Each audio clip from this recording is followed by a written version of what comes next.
téléspectateurs d'ATV, je vous dis bonsoir et merci d'être au rendez-vous pour votre émission Antiepeia du lundi au vendredi à 18h sur votre chaîne tout simplement.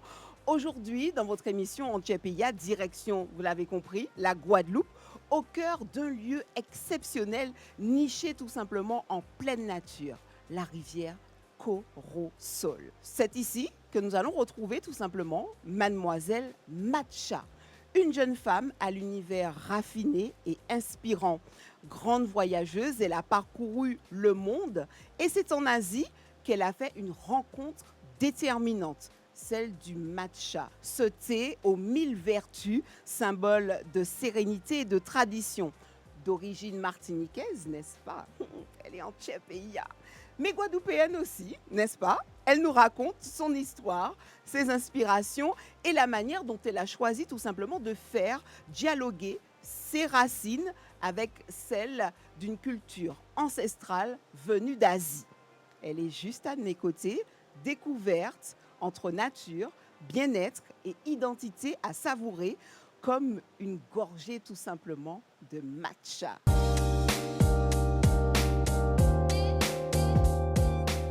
Mademoiselle Matcha, ça va? Ça va, merci. Merci beaucoup d'avoir accepté cette belle invitation pour cette émission Antiepeia. Derrière Mademoiselle Matcha, qu'est-ce qui se cache? Il se cache juste une jeune femme qui s'appelle Michaela Mersenne. Alors moi, je suis originaire, comme tu l'as dit, de la Guadeloupe et de la Martinique. Je suis avocate de formation, avocate d'affaires. Et j'ai décidé de me reconvertir dans le thé, qui est ma passion. Alors, explique-nous, qu'est-ce qui s'est passé dans ta vie, avocate de formation, et à quel moment tu as eu un déclic et tu t'es dit, bon allez, je vais déposer tout ça, je vais déposer la robe et je vais passer à autre chose. Ben oui, la robe, elle est au placard. Elle est dans mon armoire. Bien évidemment, je la respecte. Voilà, ça fait partie de mon parcours. En fait, je suis devenue avocate d'affaires parce que voilà, j'aimais le droit, je détestais les injustices. Mais au fil des années de mes études et même de mon expérience professionnelle, j'ai été confrontée à des réalités et qui m'ont fait comprendre le sens de la vie d'une certaine façon, même si je pense que c'est un parcours de vie. Et j'ai compris qu'il fallait aussi suivre sa passion. Et moi, ma passion, c'est le thé. C'est un détail parce que c'est juste une feuille. Et c'est de là où j'ai découvert tout un univers qui se cache derrière le thé dans la culture asiatique. Le voyage comme une révélation, c'est ça? Oh oui. Oui, en fait, il y a 3 ans, j'ai décidé parce que je voyageais déjà beaucoup, que ce soit en Europe ou aux États-Unis. Et il y a 3 ans, j'ai eu cette révélation de me dire pourquoi pas tenter l'Asie.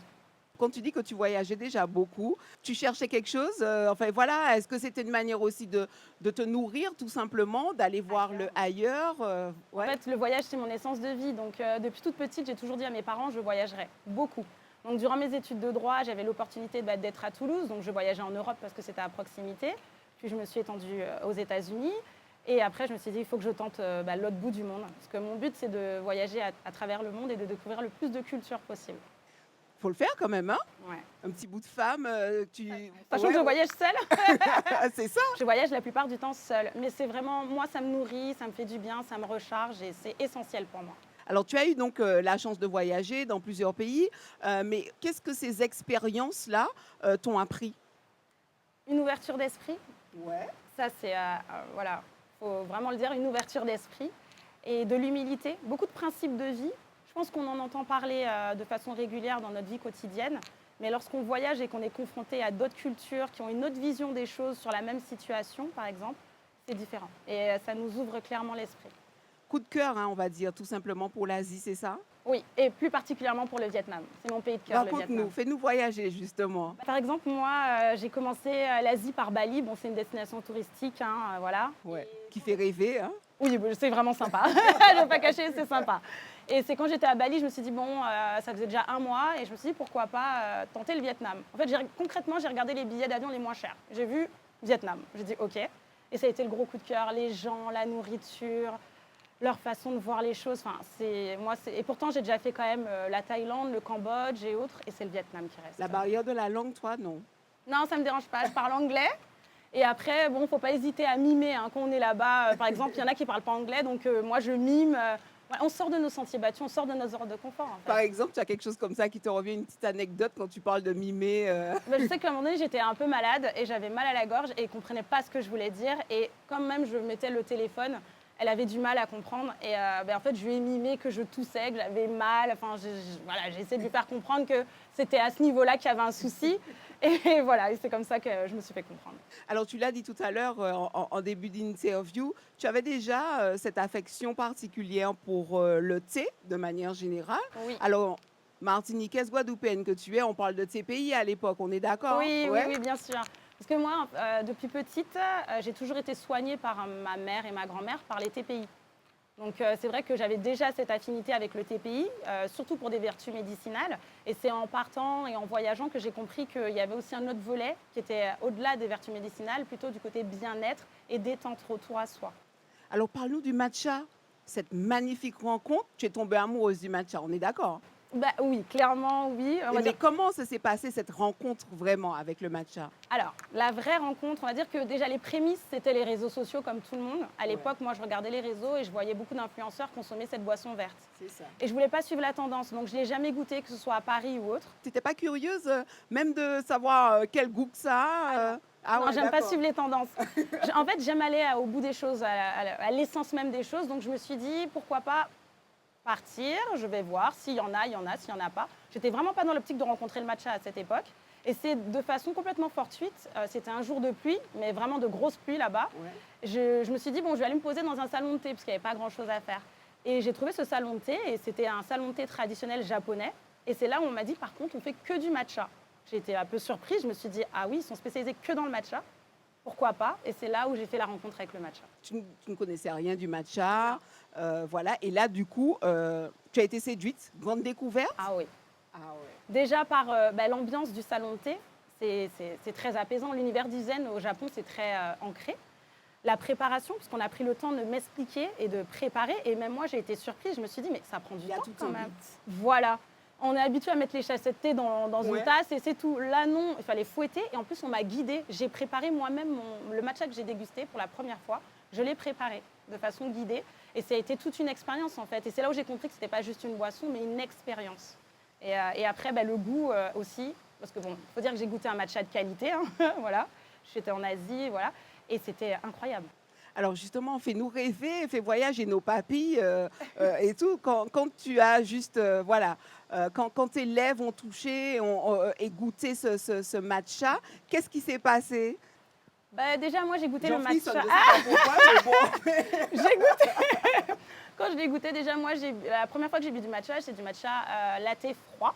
D'accord. Donc, je l'ai bu avec du lait d'avoine. Alors, voilà, du lait d'avoine et ça? Voilà. Et juste un peu je crois que c'était du miel ou du sirop d'agave et un glaçon. Et j'ai senti un goût que je n'avais pas l'habitude d'avoir en bouche. Et en fait, c'est là où j'ai compris, parce que j'ai demandé. Ça s'appelle le goût umami. Umami. Voilà. Nous, on a l'habitude de l'acidité, du sucré et du salé. Mais il y a aussi ce goût qu'on ne rencontre pas souvent et qui est le goût umami. D'accord. Et c'était la révélation. Je me suis dit, waouh. Alors, quand tu parles de goût umami, en fait, ça ne nous parle pas du tout. Oui, Ça se rapproche de quoi, en fait? Qu'est-ce qui se passe? Alors, c'est un goût vraiment distinct. Donc, je ne pourrais pas te dire que ça se rapproche ni du sucré ni du salé parce que ce n'est pas vrai. Il y en a qui le comparent parfois aux œufs mimosa pour essayer de le rapprocher au goût qu'on peut avoir en Europe. Mais je pense qu'il faut faire l'expérience pour vraiment avoir ce goût en bouche et se dire, ah d'accord, c'est ça. Et du coup, est-ce que c'est là où tu t'es dit, je vais m'approprier ce matcha? Fait, à quel moment tu t'es dit, bon, allez, ce matcha, je vais essayer d'en savoir un peu plus, en fait? Déjà, lors de ma rencontre avec le matcha au Vietnam, dans ce salon de thé traditionnel, je me suis dit, waouh, c'est incroyable.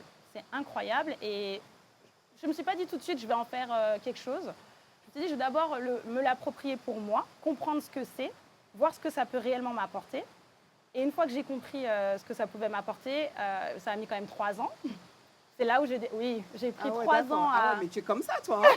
Oui. Une vraie avocate. Tu as étudié le dossier. Ah oui, en profondeur. Je suis retournée plusieurs fois en Asie. J'ai goûté du matcha dans différents salons de thé traditionnels japonais dans différents pays d'Asie pour comprendre, voir leur vision, parler, échanger. Et j'ai conclu par le voyage au Japon où là, j'ai été carrément dans les fermes de thé, où j'ai goûté, testé, discuté, voilà.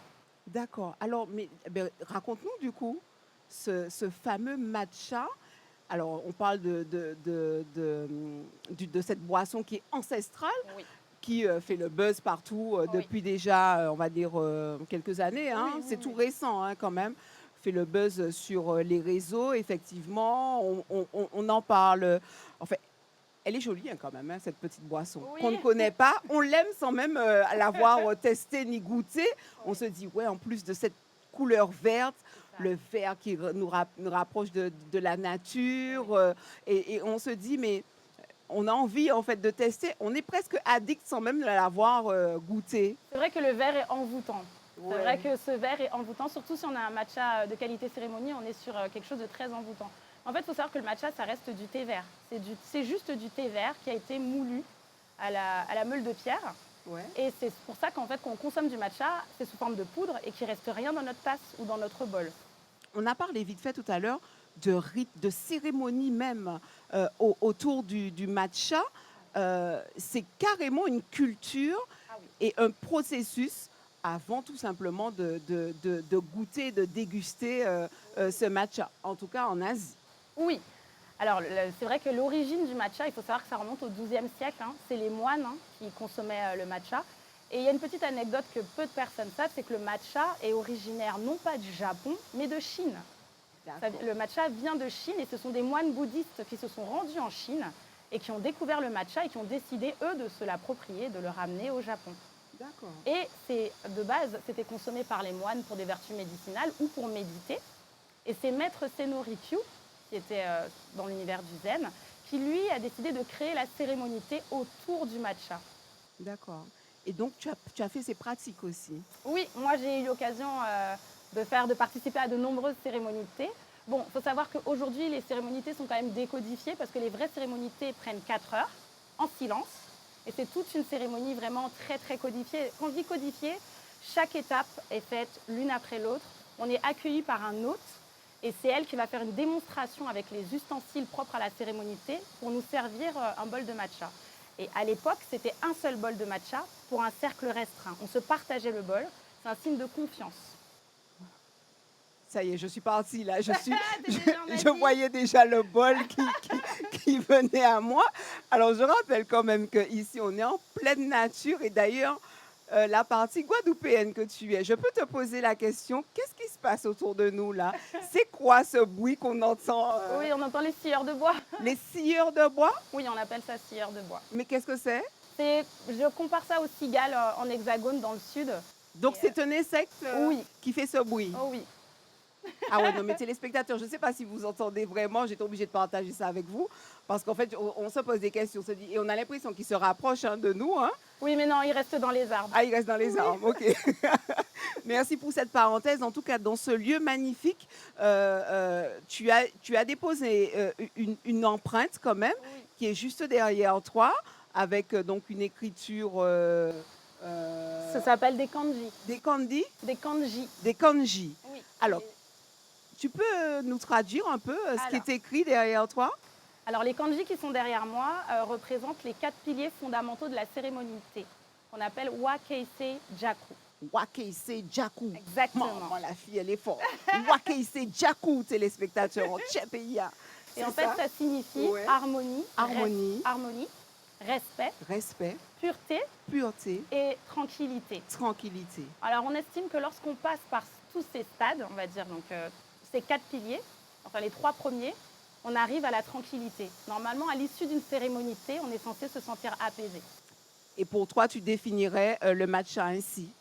Oui, parce que pour moi, le matcha, c'est vraiment une expérience et c'est un moment pour soi qu'on s'octroie. De par sa constitution scientifique, ça reste du thé, mais qui a une concentration en L-théanine, qui est un acide aminé qui agit directement sur le système nerveux et qui permet de se détendre. Donc c'est déjà un moment vraiment pour soi, un moment qu'on s'octroie et qu'on... C'est un moment cocooning, je dirais. C'est vraiment un petit moment, pas d'égoïste, hein, on n'est pas égoïste, mais pour moi, le matcha, je dénote complètement de l'image qu'on peut voir sur les réseaux, où c'est vraiment juste une boisson instagrammable, ou les personnes qui consomment du matcha dans des jarres grosses comme ça. Non, normalement, c'est avec parcimonie et c'est vraiment quelque chose de fin. Alors, on va y arriver sur ses vertus, parce que je suppose, quand tu as parlé de sérénité, de moments pour soi, je pense qu'il y a plein de bonnes choses qui se cachent derrière ce dit simple thé vert, mais ce n'est pas un simple thé vert. Une question qui me vient comme ça, parce que je suis sûre que les téléspectateurs se la posent aussi. quand on regarde un peu eh ben, cette communauté, que ce soit asiatique, les Japonais, etc., Oui. on se dit, mais ils sont pratiquement presque immortels. On en- mais, mais Ils ont une longévité, ah, oui. ils ont une longévité. Donnez-nous le secret. Est-ce que le secret, ce ne serait pas le matcha? Ça contribue. C'est vrai qu'ils Ah, consomment énormément. Il faut dire, les pays d'Asie déjà consomment énormément de thé. Le Japon particulièrement également. Même dans les, on va dire, les combini, on appelle ça les petits 7-Eleven, les petites épiceries de quartier, on trouve du thé en bouteille. Mais du thé non sucré. C'est du thé vraiment non sucré en bouteille pour dire à quel point c'est ancré. On va trouver du soda, mais on va trouver également du thé, pas comme nous, du thé Lipton, sucré, thé glacé. Non, c'est vraiment juste du thé en bouteille pour dire à quel point même les jeunes, même moi en cérémonie de thé, l'autre qui m'avait reçue, elle avait sa petite bouteille en plastique de thé. alors justement, ça fait partie aussi de... Mais je sais pas, quand effectivement on va dans un restaurant chez eux, Oui. on propose toujours du thé, Oui. que ce soit en entrée, enfin Oui. voilà, on propose du thé. On commence par le thé, Ah c'est oui, ça? exactement. Moi, quand je vais dans les restaurants là-bas, on me pose toujours un verre de thé. Parfois, là, ces temps-ci, c'est beaucoup l'ojija. Ouais. C'est un thé vert qui est torréfié et qu'on nous donne avant de manger. Revenons justement Oui. aux vertus de ce matcha. Mais pourquoi on devrait consommer ce matcha? Il répond à quelle problématique? Il répondrait à quelle problématique peut-être de santé? Alors, après, moi, je suis pas médecin. Oui, bien sûr, Voilà, on sait. je fais. Oui. Je suis pas médecin. Tu n'as pas encore la blouse blanche. Tu as une autre blouse, mais bon. Voilà, elle est noire et Elle est blanche. noire. Mais alors, on va dire que le matcha a des vertus, à savoir tout ce qui va être détoxifiant, donc ça permet d'éliminer tout ce qui va être métaux lourds dans le corps, antioxydant, ça améliore le teint aussi Ah, également. c'est ça ton secret. Ouais, le glow là, ouais. C'est la K-Beauty et le matcha. Donc il y a cet effet-là, aussi au niveau des vitamines, également au niveau aussi de la détente. Après, ça reste un thé vert, donc ça nettoie, ça draine. Quand on en consomme, on va beaucoup faire pipi par exemple. Ah ouais, d'accord. Ah oui, ah oui. À Et ce ça a point. aussi un effet, moi je le dis pas souvent, mais je sais que ça remonte. Vas-y, vas-y. Ça a aussi un effet laxatif. Ah, ok. Ah oui. Voilà, quand on consomme du matcha de façon très concentrée, bon, ça nettoie l'organisme. Ça peut avoir Faut mieux cet rester à la effet. maison. Quand on en consomme vraiment de façon concentrée, et on appelle ça thé épais koicha, oui, je préfère. Moi, j'ai fait cette expérience en Asie d'en consommer dans un salon de thé en thé épais. Voilà, c'était une expérience. Alors, tu as décidé de nous ramener cette qualité de thé matcha parce qu'en fait, on en trouve effectivement. Mais toi, tu arrives avec une pépite là. Hein. On peut parler du vrai matcha, c'est ça? Alors, tu fais ce matcha voyager jusqu'en Guadeloupe, c'est ça? Mais ça, voilà, C'est enfin, clairement, raconte-nous. c'est clairement de l'or vert, hein, je ne Ah vais pas voilà, le c'est cacher. ça. C'est vraiment de l'or vert. Et c'est vrai qu'on trouve différentes qualités de matcha. Et c'est vrai que j'en parle lors de mes ateliers pour un peu éduquer aussi sur le matcha, pour comprendre ce qu'on peut retrouver et c'est quoi réellement le matcha. Et il y a différentes qualités. Moi, c'est vrai que j'ai visé la qualité cérémonie pour la plupart, ou premium, où on est vraiment sur un matcha qui porte clairement son nom d'or vert. Mais comment savoir justement quand on a un matcha de qualité et un matcha, on va dire, bon, voilà, de moindre qualité? C'est la couleur. La couleur. La couleur du matcha. S'il est vert feuille, vert envoûtant, on a vraiment le sentiment de voir, parce que le matcha, ça veut dire jade aussi en japonais. Et il faut savoir que c'est vraiment le vert, côté vert profond. Un matcha qui va avoir un peu un côté vert jaunâtre, ça veut dire qu'on est plus sur de la troisième récolte et là on est sur un matcha plutôt culinaire. Donc il vaut mieux cuisiner avec que le déguster sous forme de thé ou sous forme de latte. La couleur, l'odeur. Un matcha qui a le goût du henné, c'est pas bon. Ok. Il va avoir de l'amertume, ça va être compliqué.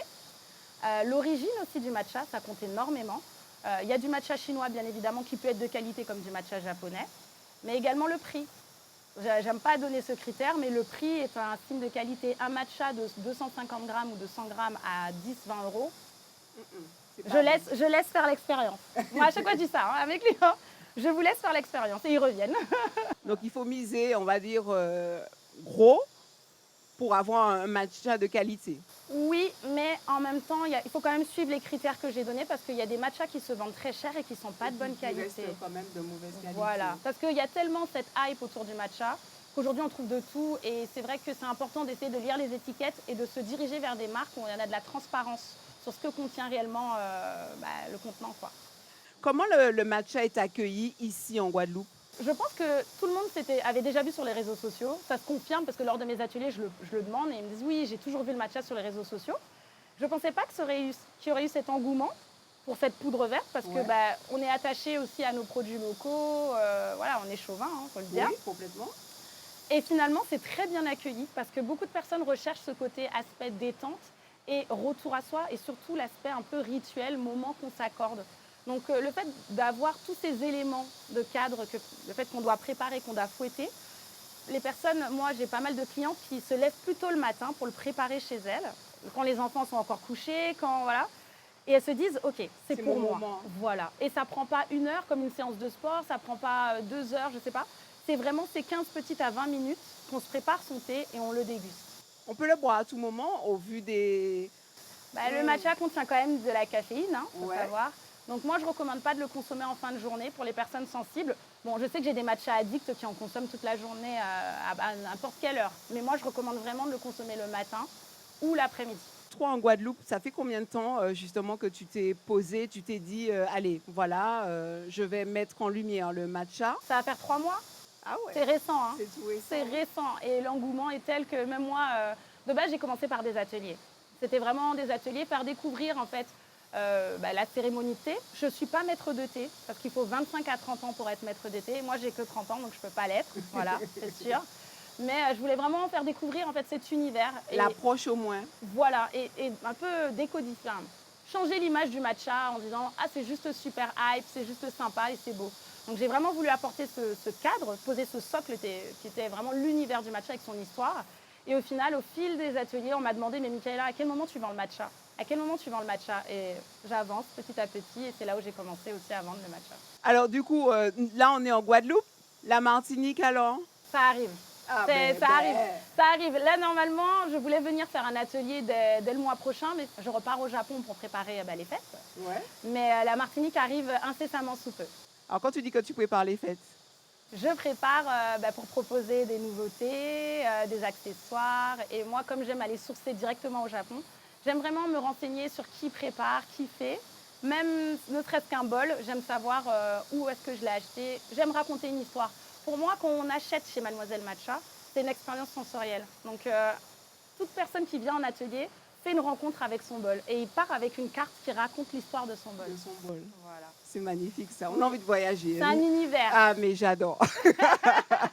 Les projets que tu aimerais donc développer sans trop en dire, hein, n'est-ce pas, autour de cette passion dans les prochaines années?